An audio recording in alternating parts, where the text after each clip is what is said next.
So I wanted to record a video today about how we can attract architects to your company. How can you get architects to send you £250,000 plus projects?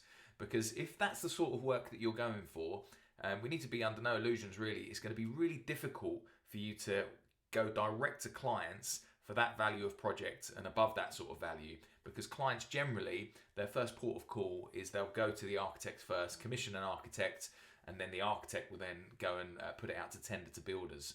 So if that's the value of project you want, you really need to have a marketing strategy in place to go for those architects. Now, one of the best places to find architects, the best platform, is LinkedIn. That's where they're all sitting generally. So you want to go after them on LinkedIn. So what this video is designed to do is show you 3 steps on how you can find and attract these architects, how you can reach out to them and maximize your chances of getting invited to tender. So this, just to let you know, this training was actually designed by Tyrone Giuliani, a good friend of mine. I haven't thought of this strategy myself. He's worked for some huge companies, and he delivered this workshop, a real detailed workshop for some of my clients back in November.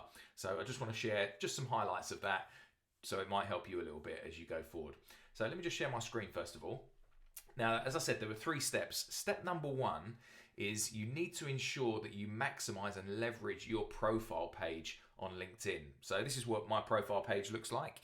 Now, you'll notice on a lot of profile pages, there's a few problems that I often find on my clients' profile pages before they start working with me.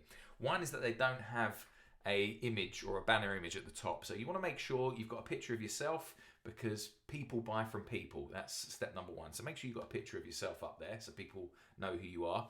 And also have a banner image. Have a potentially one of your projects up there, or something like that, or your logo. Something so people can identify who you are as a company. The second thing you want to do on your profile page is use the About section. So this is the first thing that comes up. This is the first thing that people are reading. So make sure you put plenty of stuff about you. What is your area of expertise? What are your key services? You might go up, our key services are loft conversions, extensions, refurbishments, or new builds, whatever it is that you do, and put that in there, because this is what people are going to read. And also make sure you put the value of the jobs that you're going after. If you want to win yourself £250,000 refurb projects, put that in there. We specialise in projects of a value of £250,000. So that's absolutely key. Make sure you use this area. A lot of people don't, and this is what's going to show up first.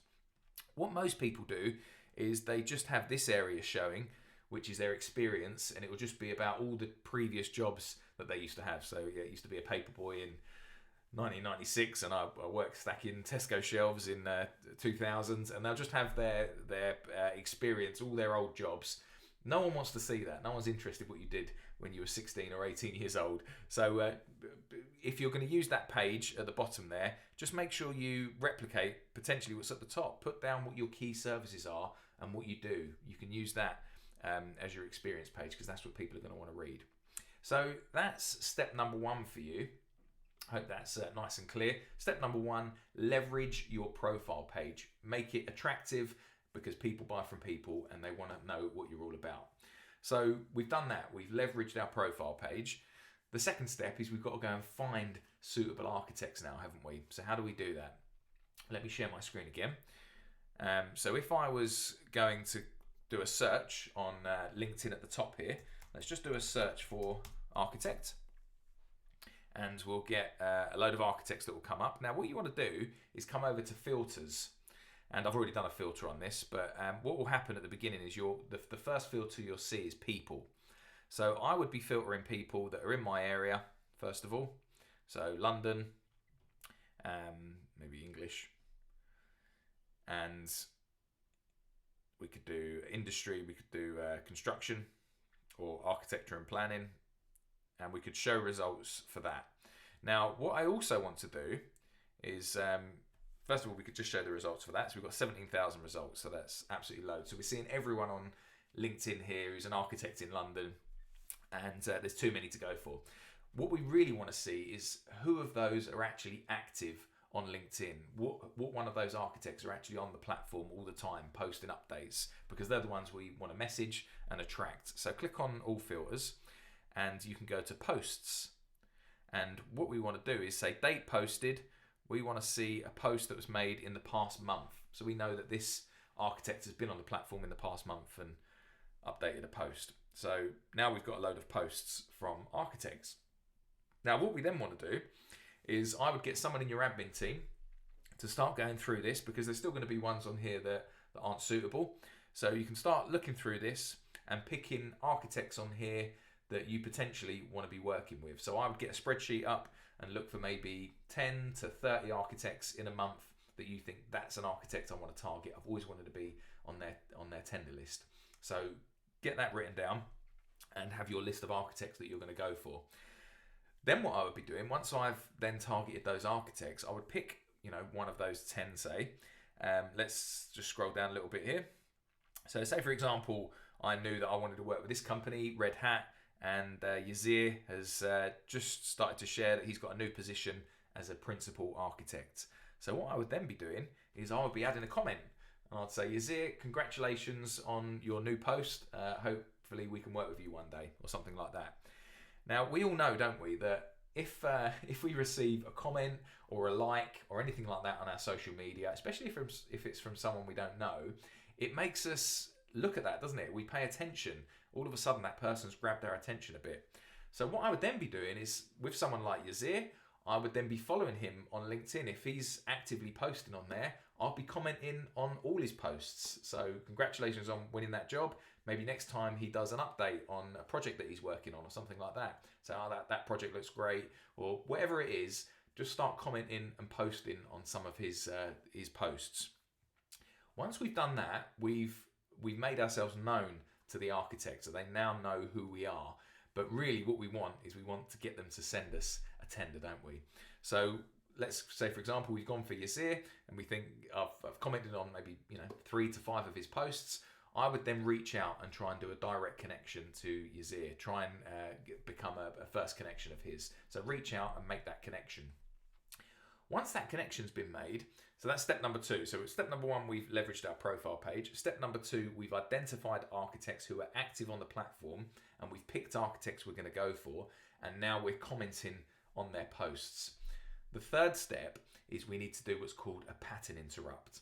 So we need to make sure that when we send a message to this architect, it doesn't just get lost in the rest of the noise that we find on LinkedIn. I don't know if when you look at your messages, often it's just absolute nonsense and spam, isn't it? And you think, I'm not going to bother replying to that.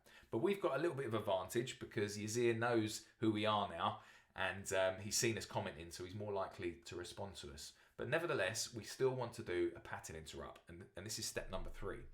So when you go and message them directly, what I would be doing is I would potentially go onto their website and either take a picture of their logo, or you would, if one of their posts is on LinkedIn and they've updated one of their projects and put a nice picture of one of their projects up, I'll be going over to that and screenshotting it and saving that photo.